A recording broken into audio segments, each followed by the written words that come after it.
I think the thing that is really exciting about NVIDIA working with Lenovo on this project is it wasn't that long ago that in order to do something with high-end graphics and the kind of production capabilities we're looking at today would have taken millions of dollars, would have taken a huge render farm, would have taken many months of production, and a huge crew to support it all. I think what Gods of Mars shows is you don't need this gargantuanly huge budget to make something that is going to look big and impressive and amazing.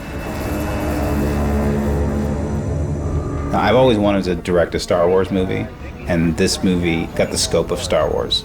But we're able to do it on a catering budget of a Star Wars movie. And there's something really kind of delicious about that. Okay, we look like they're at 9,000 feet. Roger, bogey, just change back into it now. Starboard 30 degrees. 3D content, whether it's CG films or games or VFX inside films, that's still limited to a very small class of professionals who can afford massive amounts of investment necessary to do the Avengers Endgame, to do Lion King. You just need a massive number of artists and equipment and all of that. We started integration of ray tracing into Unreal Engine since around the time I joined NVIDIA almost 2 decades ago. Since then, we've continued to work very closely with Epic in accelerating their render and bringing that to all of their licensees, so that many Unreal Engine games and other uses as well, like virtual production, can benefit from our cooperation. We're now on the cusp of making it so that anyone can potentially create something like a Toy Story. This is the part where we blow up! One of the things that a friend of mine at Pixar had told me recently, that if they had the machines today that they use to make Toy Story, that they would actually be able to render Toy Story in real time. And if you think about what that entails and how far we've come in such a short period of time with the technology that we're putting in the hands of everybody, and you're doing things that 30 years ago you couldn't have afforded in a lifetime, and now it's in your hands, it's on your desktop. So where's the next Spielberg coming from? Because he's got a lot of toys to play with.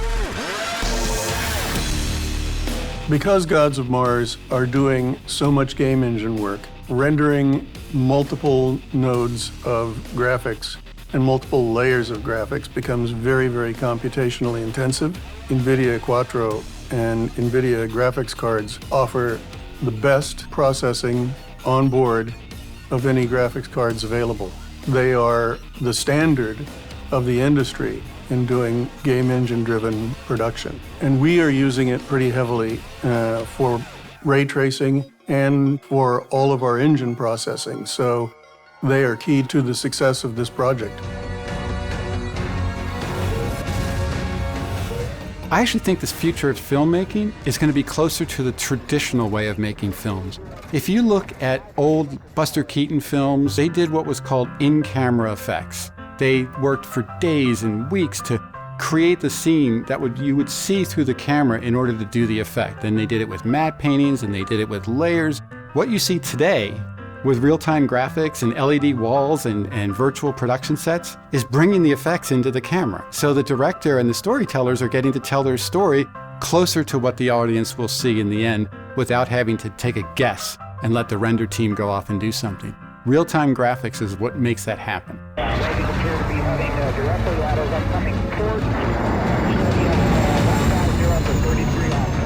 Ray tracing has been around for a while, and it's what makes the dinosaurs look so real in Jurassic Park. That's like the first photoreal CGI. And that was done with supercomputers that cost $1 million for one computer, and then $1 million for the software to run that computer. So you needed $2 million if you wanted to make graphics that were photorealistic.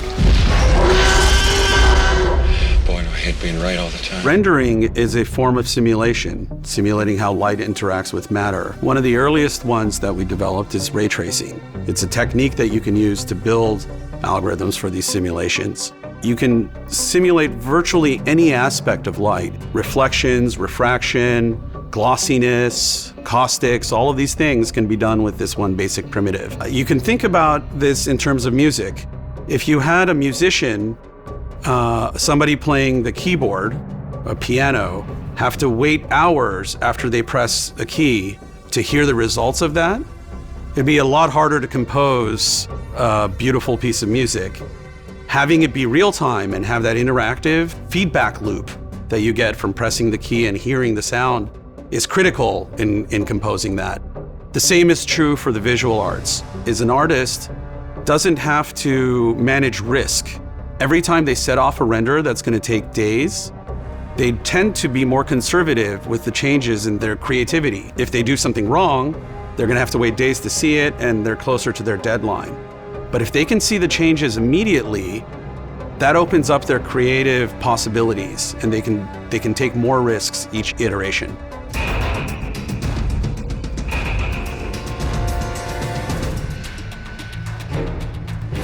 Instead of spending $1 million a minute, which is how much a Pixar movie costs, They want us to do it this I don't way. know that way. Why would they change math? Math is math. Okay, Math Dad. is math. one frame of a Pixar movie takes a day to render. And when I say render, I mean there's a render farm at Pixar, and it's a big, big room filled with hundreds of very expensive computers. And they are rendering. That's how Marvel action movies are made. Assemble. And that's how Star Wars movies are made. We just need one computer and one graphics card, and boom, we're able to build photorealistic worlds in real time. I think what Gods of Mars are showing is the future of filmmaking is going to be in the hands of the storytellers. They're breaking new ground by taking technology, doing it in a way that's really going to help democratize it for the future of storytelling. I think it's incredible. Making a movie that looks like a game is unacceptable. And that's why Hollywood hasn't adopted this technology up until this point, because it looked like a video game. But now, it just looks like life. It's just mind-blowing how much of a paradigm shift this is.